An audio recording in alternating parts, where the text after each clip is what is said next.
안녕하세요. 광교고입니다.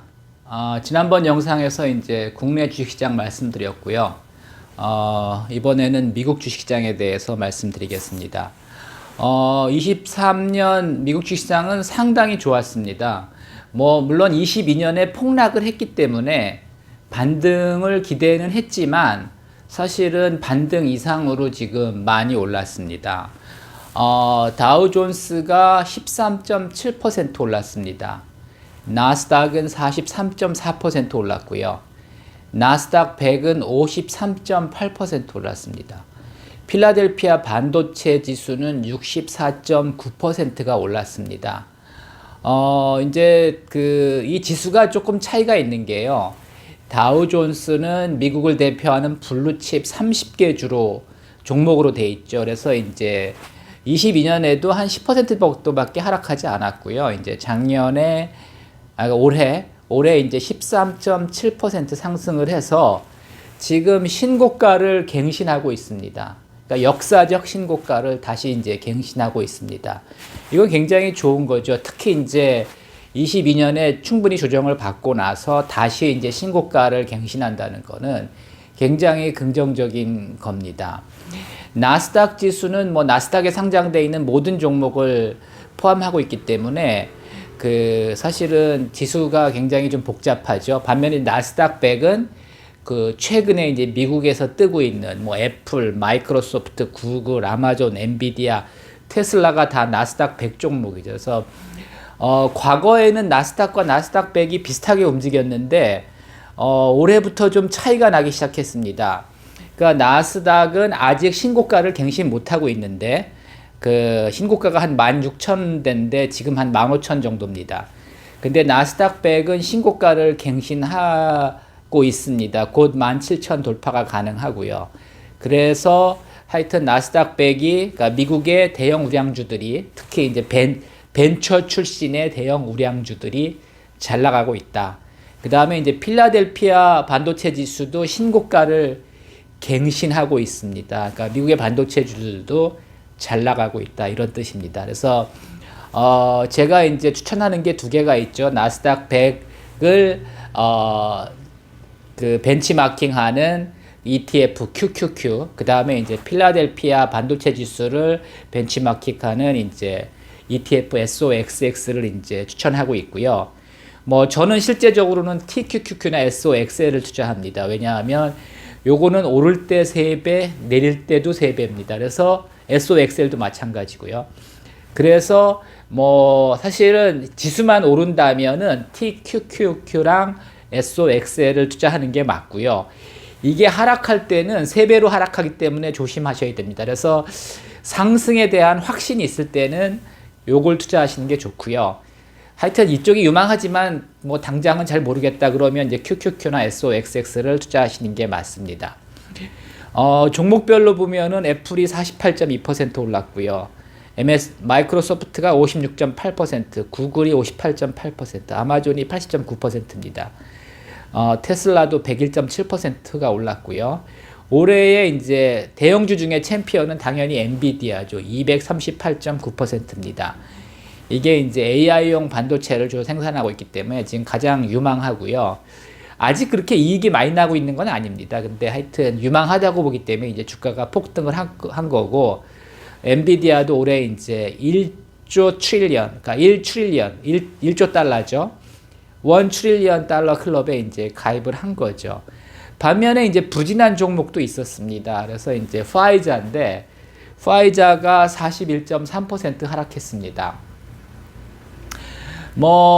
파이자는 어떻게 보면은 코로나19 백신을 개발해서 사실은 인류를 구원한 주식이죠. 물론 그 효과에 대해서는 말들이 많지만 그래도 파이자 백신이 없었다면은 아마 전 세계가 코로나19로부터 그렇게 쉽게 정상화되기 어려웠을 겁니다. 그럼에도 불구하고 주가는 많이 빠졌습니다. 물론 이제 많이 올랐었죠. 22년 초까지 많이 올랐었죠.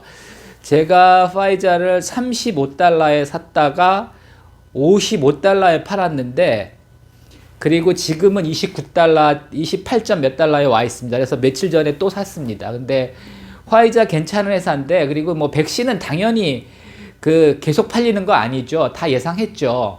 그래서 이제 당연히 이제 코로나 때 올랐다가 이제 빠지는 게 중요한데, 제가 왜 화이자를 21년에 샀냐 하면은 화이자가 코로나 백신을 개발을 했는데도 주가가 쌌었습니다. 그때 이제 모데나는 굉장히 많이 오르고 있었는데, 그 모데나는 뭐 신생 바이오 벤처고 화이자는 뭐 100년 이상의 전통을 가진 빅파마죠. 근데 하여튼 뭐 여러 가지 이제 약을 많이 하는 뭐 빅파마 이제 제약회사인데, 그럼에도 불구하고 주가가 잘 안 올랐습니다. 그래서 이건 정말 너무하다 그래서 이제 샀다가 55달러에 이제 팔고 나왔죠. 근데 지금은 빠져서 이제 28점 몇 달러인데, 뭐 당연히 코로나 백신, 코로나 이제 거의 끝나가니까 당연히 빠지는 게 당연한데, 그 문제는 코로나 전보다도 주가가 싸다는 겁니다. 사실은 그 화이자는 코로나 백신을 팔아서 뭐 매출이 뭐 한 800억 달러 이상을 팔았죠. 그 다음에 이제 순이익이 한 400억 달러 이상 나가지고 그 돈으로 뭐 했냐? 배당 주지 않았고요. 배당은 뭐 꾸준히 줍니다. 이거 배당도 많이 주는 주식입니다. 배당도 거의 6% 정도 주는 주식인데,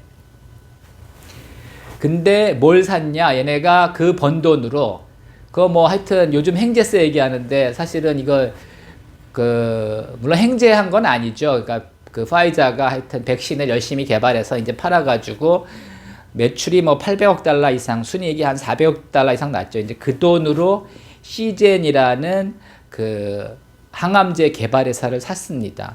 그래서 사실은 굉장히 포트폴리오가 좋아졌는데, 과거보다도. 근데 주가는 오히려 과거보다도 쌉니다. 그래서 제가 최근에 좀 샀고요. 최근에 이제 제약주들은 뭐 비만 치료제 한다 그래야 주가가 오릅니다. 왜냐하면 비만 치료제가 사실은 그 비만인 사람도 많고, 특히 미국이나 유럽에는 비만인 사람도 많고, 또 부자들도 많고, 또 이제 꾸준히 팔릴 수 있는 약이죠. 그래서 이제 그 최근에는 사실은 뭐 덴마크의 뭐 노보 노디스크인가 뭐 하여튼 그런 회사를 비롯해서 일라이렐리 뭐 이렇게 그 비만 치료제 회사들이 각광을 받고 있습니다. 근데 이제 화이자는 비만 치료제 그 실험에서는 조금 이제 이렇게 좋지 않은 결과가 나와서 사실 주가가 빠지고 있는데, 그래도 뭐 여전히 빅파마 중에 하나고요. 여전히 수익도 많이 나고 배당도 많이 나는 회사입니다. 하여튼 뭐 이런 주식도 있다는 거 이제 말씀드린 거고요. 24년 전망은 일단은 금리가 뭐 머지않아 빠르면 4, 5월, 늦어도 6, 7월 정도에 내리기 시작할 겁니다. 그래서 금리가 내리면 뭐 주가는 사실은 긍정적이고요. 근데 왜 이렇게 사실 올해는 금리가 높았는데도 주가가 많이 올랐습니다. 근데 그거는 이제 다양한 해석이 가능한데, 금리가 오르면 누가 가장 힘드냐 하면요, 빚이 많은 사람이 힘들죠. 미국에서 빚이 가장 많은 사람은 기업도 아니고, 미국 기업들은 빚 별로 없습니다. 특히 블루칩들은 빚 거의 없습니다. 뭐 개인들은 이제 모기지가 있지만, 모기지는 이제 고정금리가 많기 때문에 그렇게 크게 영향을 미치지는 않습니다. 그래서 금리가 오르면 가장 빚이 많은 사람이 힘들죠. 미국 정부입니다. 일본도 마찬가지입니다. 일본도 금리가 오르면 가장 힘든 거는 일본 정부입니다. 그래서 일본이 금리를 못 올리는 겁니다. 하여튼 뭐 미국은 그래도 이제 물가를 잡기 위해서 이제 금리를 올렸는데, 하여튼 미국에서 빚이 가장 많은 주체는 미국 정부입니다. 그래서 미국 정부가 힘든 거지 기업들이 그렇게 힘들지는 않죠. 우리나라는 조금 다르죠. 우리나라도 뭐 국가 부채가 많이 늘고 있지만 아직까지는 적은 편이고요. 우리나라는 이제 금리가 오르면 건설업계 어렵고요. 그 다음에 뭐 영끌에서 집 산 사람들이 어렵죠. 뭐 자영업자들도 어렵지만은 자영업자들이 이렇게 빚이 많은 경우는 그렇게 많지는 않습니다. 그래서 하여튼 금리가 오르면 빚이 많은 사람들이 이제 어려운데, 그 미국 기업들은 대개 빚이 없기 때문에 사실은 금리가 올라도 간접적인 피해는 있지만 직접적인 피해는 없다고 할 수가 있습니다. 또 이제 유가가 오르면 어떻게 되느냐? 유가가 오르면은 뭐 이제 소비자들이 부담이 커지지만은 가장 돈을 많이 버는 사람들은 이제 산유국이고요. 그럼 산유국이 돈을 벌면 그 돈이 어디로 가느냐? 대개 국부펀드로 갑니다. 뭐 빈살만 주머니나 하여튼 국부 펀드로 갑니다. 또 특히 이제 그 유가가 오르면은 뭐 노르웨이 국부 펀드 이런 쪽으로 이제 돈이 많이 들어가고 그 돈이 또 어디로 가느냐? 뉴욕 증권 시장으로 갑니다. 가서 이제 나스닥 주식 사고 필라델피아 반도체 주식 사고 그렇습니다. 그래서 유가가 오르는 게 당장은 뭐 손해일 수 있지만은 주식시장에는 결과적으로는 다시 돌아서 들어오게 돼 있습니다. 그래서 금리가 뭐 오른다고 이렇게 주가가 안 오르는 건 아니고 초반에만 예민하다가 결국은 시간 지나면 다 또 이제 오를 때 되면 오릅니다. 그래서 하여튼 뭐 금리가 오르면 여러 가지 영향이 있지만은 하여튼 금리가 오른다고 해서 주가가 못 오르는 거는 아니다는 말씀을 드리고 싶고요.